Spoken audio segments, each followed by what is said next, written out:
You'll have every DPS in the raid getting uncomfortably close to ask you, do you have games on your phone? Of course I'm talking about. How's it going, Warriors? I'm Myth, the alpha who never wears pants but always seems to be bringing sexy back. And today we're involving the community a little. I know what role I'm playing in Dawntrail, but do you? You expected it. It's here, and it's time for my community to make some cameos. Here is why you should play ranged DPS in Final Fantasy XIV Dawntrail. First and foremost, physical ranged DPS classes provide invaluable support to the party members. With their ability to attack from a distance, they can maintain consistent damage output while avoiding the brunt of the enemy's assaults. This allows them to stay on their feet longer, providing vital assistance to their allies, though at the cost of the ever-debated range tax. This is a small damage reduction over the other roles to signify the fact that they have to pay about as much attention to most mechanics as I paid the idiot who lied about me and got ratioed in his own comments.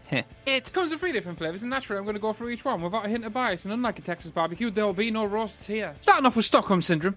Bad. Sorry. Those of you who've been following me since my Bean East of days will have watched me criticise this job on many occasions due to its weird feeling playstyle and the fact that Dancer got more bad mechanics than the fucking bad did. Until I leveled it, and now it's currently my main. At least I'll pick up. Maybe after.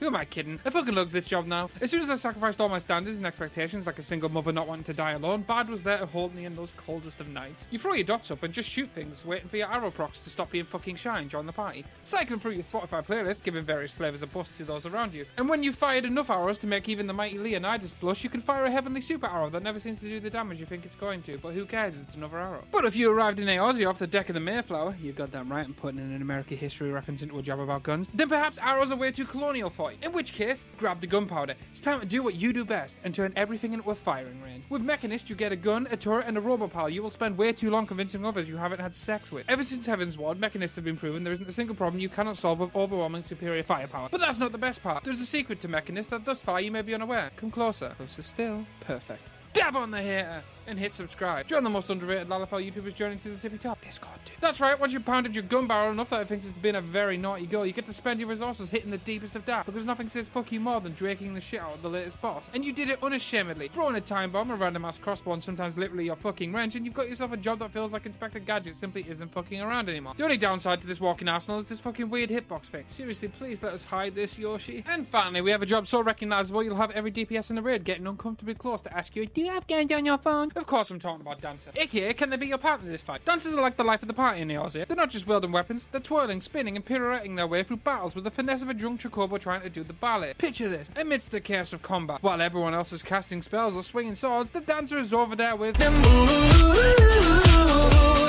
Enemies are left bewildered, wondering if they stumbled into a dance-off instead of a fight. And hey, who needs healing potions when you've got a dancer throwing glitter at you like it's a rave in the middle of a boss battle? They're breaking the meta and breaking heart. And if you do run aesthetic add-ons, be prepared to see more skin than you're comfortable with. Yeah, you definitely can't have them on screen when your parents walk in. Probably be easy to just say you are watching porn. Dancers, in my very correct and unarguable opinion, have the best playstyle in the game, being entirely reliant on proc, giving them an incredible reactive playstyle. I enjoy this to some degree because it can certainly break the monotony of doing the same thing over and over again. And let's face it, when a Lalafell picks up those chakrams, you become a mini fucking Beyblade. And that gives my brain the goody-good chemicals that prevent me trying to kiss the pavement at terminal velocity. Perhaps the most compelling reason to play a physical ranged DPS class in Final Fantasy XIV is the sense of fulfillment that comes from mastering their intricacies. From mastering complex rotations to unmatched mobility on the battlefield, these classes offer a rewarding gameplay experience for those willing to put in the effort, and are generally seen as the best choice for new players, as there is less room for rookie mistakes to punish you. Whether you prefer the elegance of a bard's melody, the ingenuity of a machinist's gadgets, or the grace of a dancer's movements, physical ranged DPS classes in Final Fantasy XIV offer a wealth of opportunities for adventure and excitement. So what are you waiting for? Take aim and join the fray. Convinced to try anything in today's video? Let me know in the comments down below. Hit that subscribe button in order for me to assume you're telling me you're proud of me. Probably won't have an emotional breakdown if you don't. And click this to watch me make more borderline offensive jokes under the guise of being a wholesome being. Getting good at it.